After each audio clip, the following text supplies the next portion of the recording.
dispositif des escales, c'est un dispositif itinérant qui nous permet de partir à la rencontre des communautés, des habitants sur les bords de Loire pendant l'été, en général juin, juillet et puis un peu en septembre.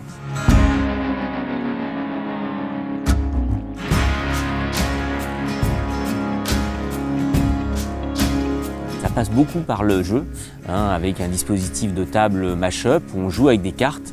Et puis en fonction des thèmes qu'on va choisir, les jardins, l'histoire du Val-de-Loire, la faune, la flore, etc., on va pouvoir jouer à des quiz. Qu'est-ce qu'une plante mellifère? Une plante qui contient du fer? Première réponse. Une plante qui fait fuir les insectes? Nous, on apporte évidemment notre connaissance un peu scientifique, un peu historique, et très souvent les joueurs ou les joueuses, les familles, nous apportent beaucoup de connaissances locales. Plante riche en nectar et pollen. La mission n'est pas finalement la gardienne du temple, elle est là pour échanger justement et se faire en sorte que ce soit un territoire commun et que ce niveau de connaissance soit très partagé et qu'au fil des échanges, on s'aperçoive aussi de sa fragilité. Le saule pleureur, le guêpier d'Europe qui est mon chouchou, donc qui s'est fait à Briare, là où je fais pas mal de balades vélo guidées et des ateliers créatifs. Et Orléans, où là on avait la bernache avec...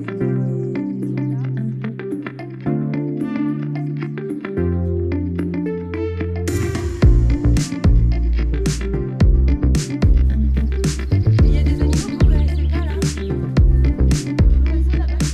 Ouais, c'est un gravelot.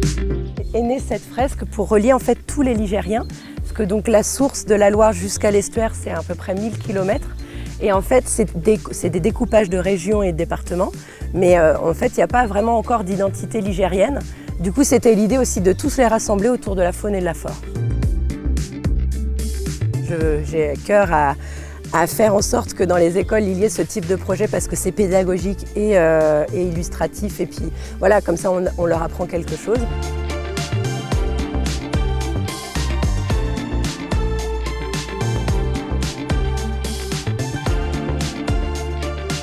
Loire Sentinelle, c'est un projet de recherche, action, création. C'est un projet qui, à travers une descente intégrale de la Loire depuis les sources jusqu'à l'estuaire pendant 3 mois, d'abord à pied puis maintenant en embarcation en canoë, de faire un état des lieux du fleuve d'un point de vue de la contamination en microplastique, mais aussi de l'état des lieux des vivants de Loire, donc de toutes les espèces qui peuplent la Loire.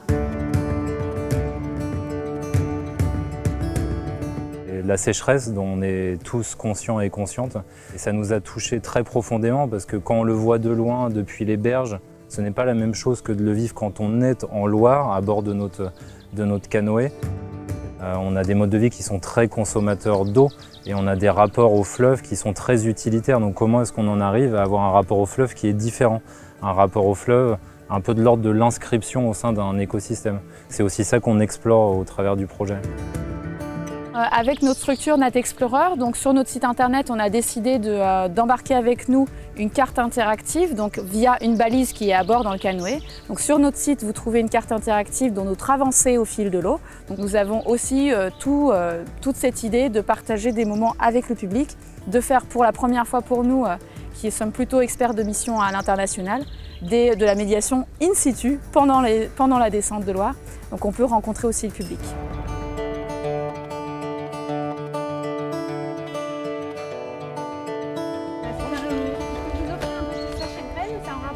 Les nouvelles renaissances, la région Centre-Val de Loire, qui promeut les jardins de France.